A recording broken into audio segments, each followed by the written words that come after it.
In a world where technology and nature intertwine, there lived a special pup named Jax. Jax was always fascinated by the glowing screens and floating holograms that filled his home. But to him, they were just pretty lights and strange sounds. That is, until one fateful day. Jax's paw accidentally brushed against a mysterious device.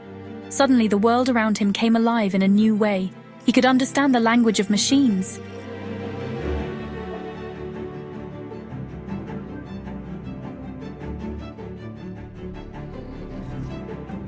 The city soon recognized him as their futuristic hero. Jax, the technological wonder pup, had found his place in this world of tomorrow.